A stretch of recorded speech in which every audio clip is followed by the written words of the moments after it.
What's up, guys? Hello, Aljo. Thank you, first of all, for coming back to talk to us. I know it can't necessarily be easy. You've had a few minutes now to think about it. Just talk us through the emotions right now. Losing the belt, losing it to a guy like Sean O'Malley. How are you feeling, and how do you think the fight went?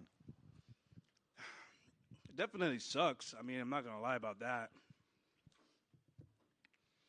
There was a lot coming into this fight. The quick turnaround, everything. But I was happy to do it. No excuses. Sean, he did a good job of the one thing I knew he would be good at, and is that step back counter. And yeah, it's just a good shot, man. I felt like I saw something else. I stepped in. He capitalized on the one mistake that I made, and I paid for it. I mean, I felt like the fight could have still kept going, to be honest. I rolled over to try to come back up, and as soon as he stepped in, I was fine, but it was just one of those things. Can't be mad at the ref. It is what it is, man. Losing sucks. It always does, especially losing to him. But honestly, he's a good fighter, man. A lot of the things I said coming into this fight, I said I respect his skills. I know what he's good at. I know what my strengths are, and he was able to capitalize on that tonight. And I've been here before, man. I mean, a lot worse, though, with Marlon Moraes, and I was able to bounce back and put together a pretty good streak to even get the belt, So it's just one of those things. Life goes on, and it's whatever you decide to make of it, It's just one of those things, and I'm going to remember this night for a very long time, and it's going to fuel me for just bigger and greater things. Yeah, you mentioned, that he caught you with the one thing, and you were very good at giving him credit before this fight, probably even more than some of the onlookers and pundits and stuff.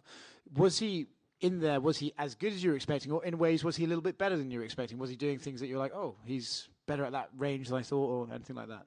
He was better than what I thought in his footwork. And that was one of the things I try to get guys to emulate, because I knew that is a hard thing to do, because I do it myself when I go side to side. But it's different when someone else is doing it to you, and you're like, I can't track this motherfucker down. I tracked him down a couple of times, but then he would spin out at the last second when I think I threw a side kick, and he was able to pivot out beautifully. He did a couple of things really, really well. I mean, I would have liked to have gotten it down to the ground to really see how good he is down there. But like I said, the one thing I knew, we were doing a good job of throwing that overhand right into the takedown. He threw the front kick, and right after, I was like, okay, I think I got his timing. I threw the left hand, and as I was coming down, he stepped back. He hit a beautiful counter right, and it was a counter right. I think it was a counter right. And it was clean, man. It was clean, and I knew I was okay, but it was one of those things you're rolling around on the ground. The ref doesn't really know how bad you're really hurt. I know the ref hasn't really seen me in that position before, so it's kind of hard to kind of give the benefit of the doubt. Definitely think it could have gone a little bit more, but yeah, credit where credit is due, man. Sean did a great job. He stayed disciplined, man. I didn't want the fight to be boring.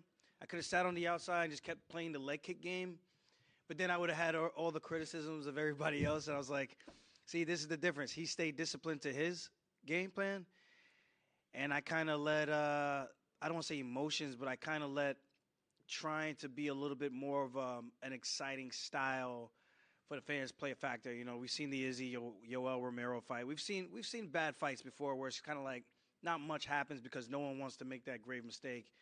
I made the mistake. Sean capitalized. I paid for it. You mentioned there that you felt the fight could have kept going because the referee didn't know how hurt you were or weren't hurt. How hurt were you after the right hand? I thought it was fine. I mean, as soon as it rolled over, he came over to me. I was like, dude, I'm good. I mean, they were asking me questions. I forgot what state we were fighting in. I will say that. That wasn't like, oh, he hit me so hard. I forgot. I was like, I legitimately just forgot where we were. And, where did you think we were? I was like, we're not in Vegas.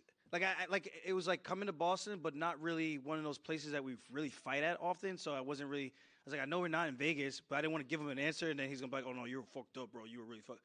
And then he asked me what year is it. I was like, 2023, bro. I was like, I'm telling you, I'm fine. I just really don't remember that we came to Massachusetts because it's not a state that you say all the time. But whatever, yeah. What's next for you, Aljo? You said in the cage very thoughtfully that, look, if he's catching me like that, 45ers could do some damage too. You want to go home and reflect. I'm sure you're not able to give an answer tonight. But when you look at this, and like you said, you came from the Rise lockout to come back and win a title, I'm sure that's the motivation to do so again. But do you do that at 35 or do you do it at 45? That's one of the things we gotta talk about. I mean, I would love to have a rematch. Uh, I just feel like even that first round, like, what did you guys think? What did you guys score that first round? I thought it was very close. I thought it was very close too, but I didn't know which way it was going towards. I mean, I know I landed a bunch of leg kicks. He landed a one cross to the body, and I got him on the cage at the end. I think I landed like 3 punches to the face, maybe, and that was like the round. It wasn't very eventful, but I felt like we were both trying to establish our rhythm and our range. So I wasn't sure like which way the fight was really going into that second round. I would agree. I think it was one of those rounds that they were going to score it either way, Yeah, so I don't know. I would like to see what the judges scored it. That would be interesting. But yeah, I don't know which way I'm going to go with things. Like I said, I would first and foremost love an opportunity to run that back and just to get some definitive answers. And maybe I could do, I don't want to say a better job because I feel like the guys I train with were phenomenal, but maybe make it more intentful to have guys that are giving me that look going side to side so I do a better job of preparing for that because that ultimately was the one thing I was concerned with. And it was the one thing that he did a great job with neutralizing my forward pressure where I was like, you know what, let's play Matador. And I was trying to lull him in so that I could spin him to the cage, but he didn't really play the game. So it's just one of those things, a couple of tactical things I think I need to look at. And I think it's a very winnable fight. I think he's good at what he does. I'm good at what I do. So, Aljo, would you say an immediate rematch is what you would like the most? That is 100% what I would like the most. And it's not saying like Sean doesn't deserve to beat me. Like he could go out there and beat me again, and I think it just strengthens his case that he's as good as he says he is. But I think I've earned. I would like to think that I've earned my right to get an immediate rematch. Yeah.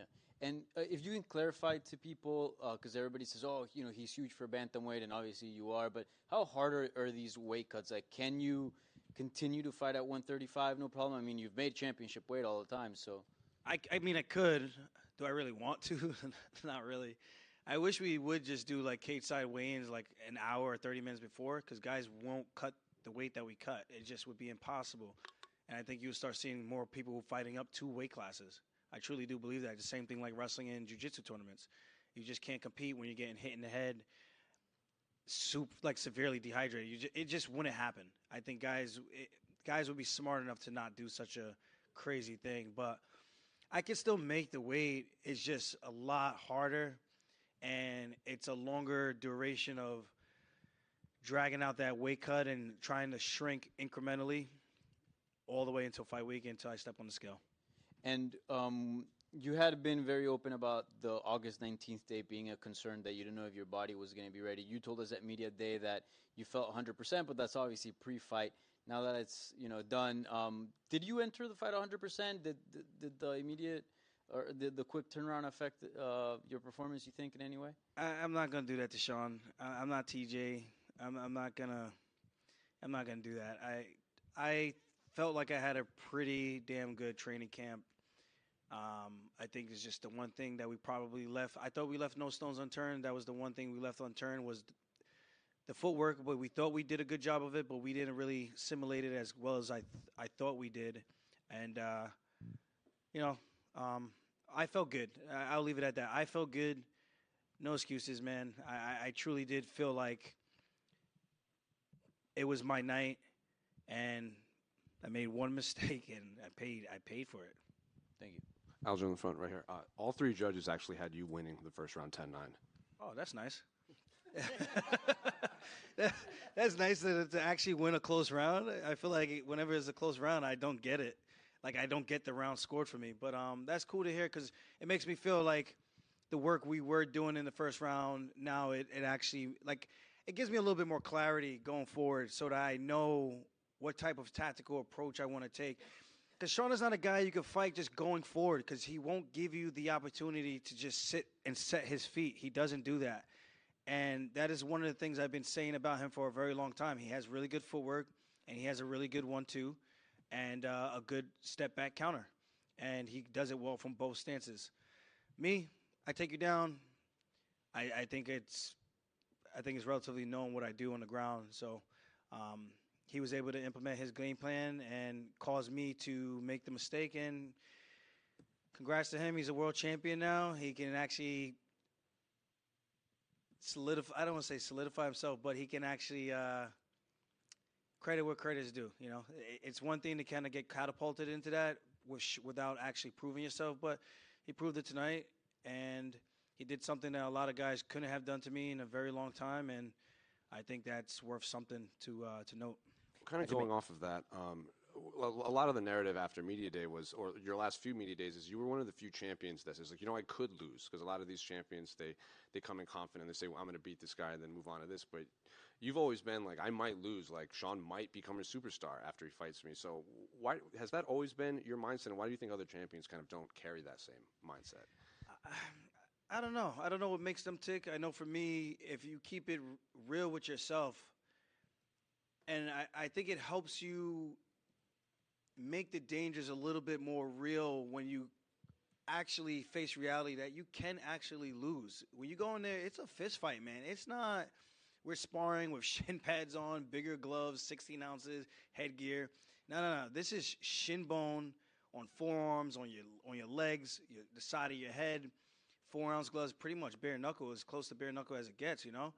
It's a tough sport. So to pretend that you are this invincible thing, I think is a little bit of a disservice. I think it helps me stay humble, and it helps me work harder, because I know there's always that possibility that this guy can have his night. And like I said, I was like, it has to be a cold night in Boston for this man to beat me, and that's kind of how I'm feeling right now. It's been a cold week, this entire week out here in Boston. That should have been the foreshadowing right there. Like, hey, man, something's up. Let's try to tighten some things up before we step into that octagon. But I think it's just a good mindset to have going in, that there is a possibility you could lose, but how can you make sure you line everything up and give yourself the best opportunity to win? Last one for me. They cut to you during Chris's fight. They would show you in the back. Was it hard watching that fight? Not hard. I mean, the hard part was obviously his leg and seeing him get kicked to the leg over and over. Like, that was the hard part, because I'm just thinking about health after he's done fighting. And it's always tough to see stuff like that. And I know Brad, because I trained down there at Extreme Couture. He's a cool dude. And I'm just glad both those guys came out as healthy as they possibly could. And hopefully Chris's legs aren't as severely beat up as it looked, because that's unfortunate. I think the guy's had like 25 or 26 surgeries, bro, and that's a lot. So hopefully he has a speedy recovery, and that's my guy, man. He's always been Captain America to me, someone I always looked up to. He just felt like he was always invincible, doing things that were unthinkable, and made it all possible. Like, to see him doing that, kind of around my age group, not really, but kind of. Aljamain, up to your right. Speaking of your teammates and your coach Ray and Al and Marab, I mean, what you put together in this title run was spectacular. I know it's hard to process that now after a loss, but I mean, it was cementing yourself as one of the best bantamweights in UFC history, and it was really the title run that put you on another level. In terms of your team, I mean, you must be very proud of what you guys have accomplished. Obviously, you're not done yet, but what you've accomplished so far. Definitely proud of everything, man. Glass half full. Like, I get choked up when I talk about this. Like, I don't come from the best household, so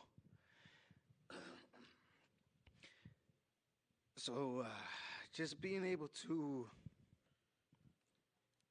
find inspiration in other people and kind of carving out your own path. That's the one thing I love about the sport. It's allowed me to do things my way, and man, life is good. I got my family. I got my beautiful fiance. I don't want to cry on fucking camera, man.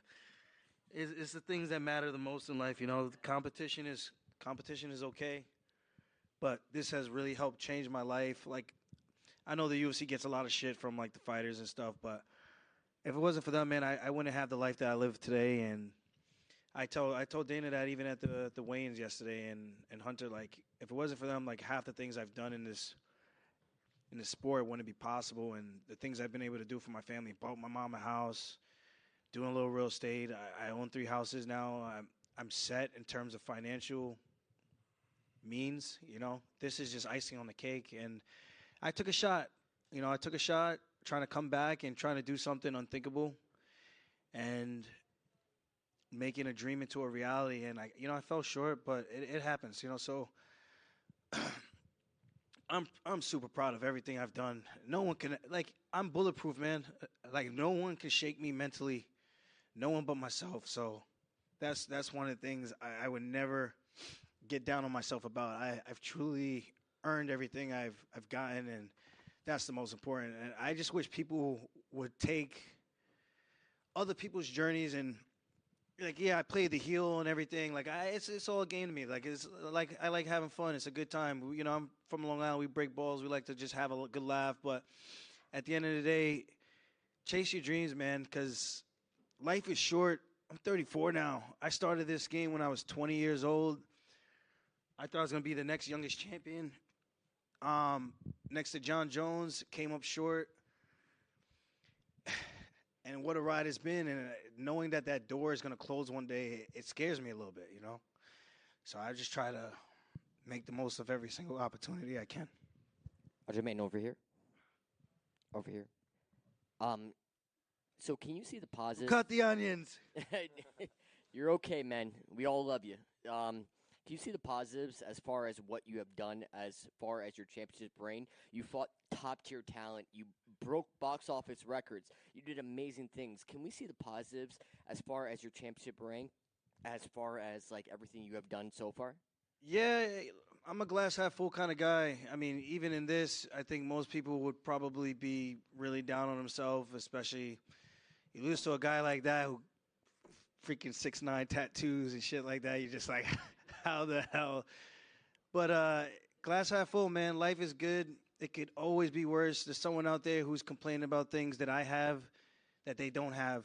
And I think that helps me keep things in perspective, that someone else out there always has it worse than we do. And I think that's the fortunate thing. Like, you guys are all in here doing something that you enjoy doing, I hope. And being able to go to events and watch great shows like this, it's nothing short of a privilege that we have in this country. So I'm super proud of everything I've accomplished, everything I've done, and I do hope to add a little bit more to my. I hate using the word legacy because it's such a weird term. I feel weird saying it out loud, but just more to my resume and everything I've accomplished in the sport.